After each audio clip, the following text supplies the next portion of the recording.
Je me suis mis à écrire mes rêves le matin en me réveillant, je trouve ça cool. Et depuis un mois, j'ai aussi décidé d'écrire ma réalité quand je suis dans mes rêves. Et c'est pas un peu le serpent qui se mord la bite? On est y part?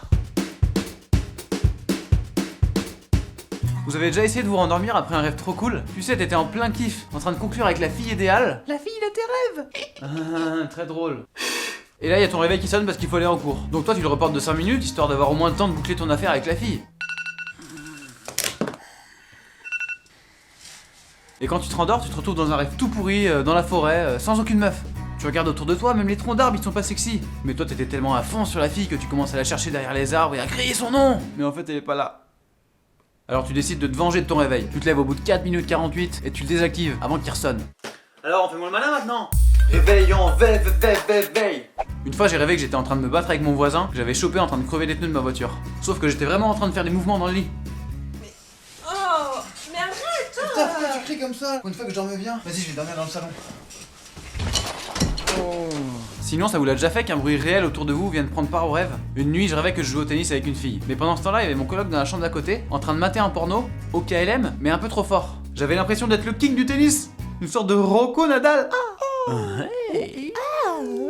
Le truc qui peut être hyper gênant, c'est quand t'as l'impression d'avoir vécu une situation alors que c'était dans un rêve. Typiquement, t'es avec ta copine, bien installée, en train de prévoir ton samedi soir. Bon, on refait comme la dernière fois, tu ramènes tes deux copines, on se mate un petit film et puis après je vous prends un tour de rôle.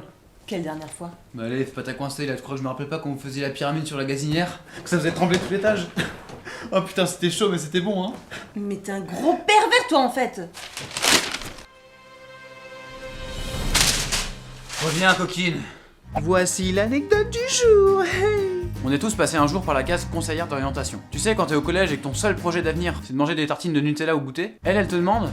Mais de quoi rêvez-vous, monsieur Mandar? Mais moi je croyais qu'elle voulait que je lui raconte le rêve que j'avais fait la nuit d'avant. Alors quand je lui ai expliqué que mon rêve c'était de voler sur un matelas au-dessus des nuages, tout nu, en jouant de la guitare et en chantant du Amel Bent, je sais pas pourquoi mais elle m'a viré de son bureau. Alors que moi c'était vraiment ça dont j'avais rêvé, j'ai pas compris.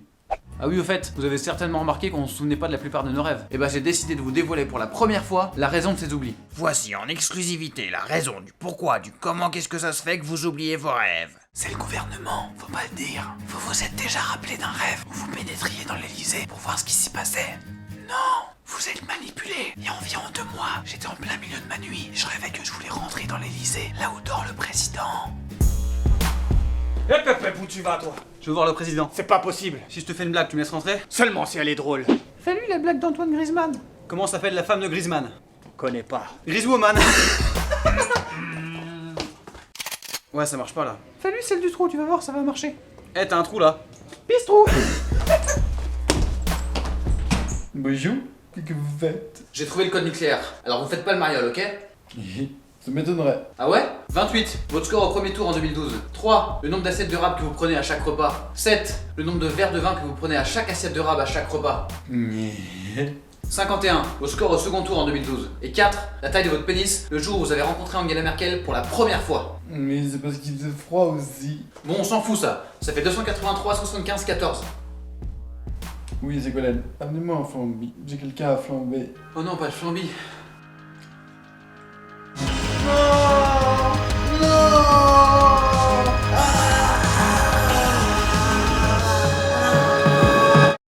Nous voilà arrivés au terme de cette vidéo, surtout n'hésitez pas à vous abonner, vous verrez c'est gratuit, ça provoque un bonheur absolu quoi. Je remercie Laura et David d'avoir participé à cette vidéo. David qui a une chaîne YouTube qui s'appelle David son sac, je vous mets un petit lien ici. Bon allez je vous laisse, j'ai un rêve à écrire.